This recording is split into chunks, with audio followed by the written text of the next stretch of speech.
Fans Forum. We got a few people with opinions here. John, go ahead. Yeah, so we got one here from Andy P. Clubhouse cancer. Teammates don't want him. He's got to be talking about Trevor Bauer. Exactly. Tough call for the Dodgers. I do think those who were vocal in their private meetings and conversations with upper-level management might not be there anymore. I'm led to believe that Justin Turner was very strong about what Justin Turner stands for. We don't want Trevor Bauer here. But there are 10 veteran players that are now gone off that Dodger roster. So some of those other players that might have felt the same maybe are gone and no longer part of the equation. Let's be honest here, Andy. This will be stapled to his resume for the rest of his life. He will be public enemy number one in lots of places when he goes to pitch.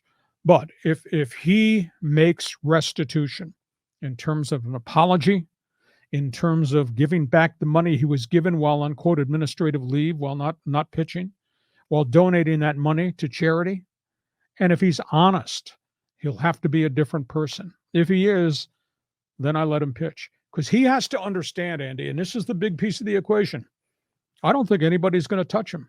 Because everybody who would touch him would have to deal with the same thing with the media and the same thing from their fans. Why are you doing this? I think there's an inside track for him to get back and pitch for his next contract and be a good citizen. Now, if he elects not to be a good citizen, they'll get rid of him. And the Dodgers will have to swallow the $22 million. But they have to get an apology, and I think they have to get him to agree to conduct his business differently to get what money is left out there. Yeah. I mean, we kind of covered all of the angles to this thing, but it's interesting how this, from social media perspective, how this is such a hot topic. And, even in the YouTube video clips on the Lee Hacksaw Hamilton YouTube channel, this clip about Trevor Bauer has had way more comments than almost any of the other clips, because everyone's got an opinion on this. A lot of fans that think he should be playing, a lot of fans that think he's a clubhouse cancer. And it's emotional, and it's 50-50. Okay. We got anybody else out there wants to ask a question on our fans forum? Well, I have a question for you, Lee. Go ahead. So, talking about off the field stuff, has there been any new developments in the Matt Araiza situation? Not at this point, because the NFL player personnel window is not opened. That opens post Super Bowl.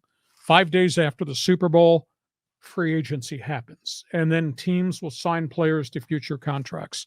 That could happen, that somebody will sign him as an unrestricted free agent to bare minimum. Somebody will take him on. He's kind of got this whole thing still stapled to his resume that he made kind of a bad decision, even though he was never, ever charged with anything wrongdoing.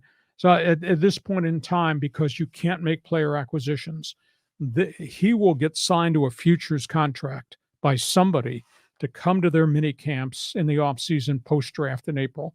And then he'll try to resurrect his reputation.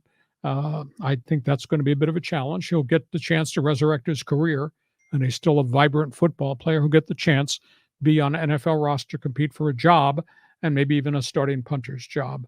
But that's down road post-Super Bowl. Yeah, I have such mixed feelings about it. On one hand, I want him to have another opportunity because he's a local kid and he did so well on the field, but it's still cloudy. The whole story, there's still a civil trial coming, right? We think. And then, it's just a tricky spot, man. I just don't know what to think about all of this, but boy, I saw him in the preseason games for the Bills, and boy, he was kicking the heck out of the ball. I mean, just like he did for the Aztecs. He was what he was as a player. As a person, he's not what we thought he could be. Not to say he can't resuscitate his life now that he's had this. Probably will be the second chance. Yeah. Hey, just one other comment. Just what's your take on Aztecs basketball right now? 30-win team. They have to win road games in the Mountain West Conference, which is really tough.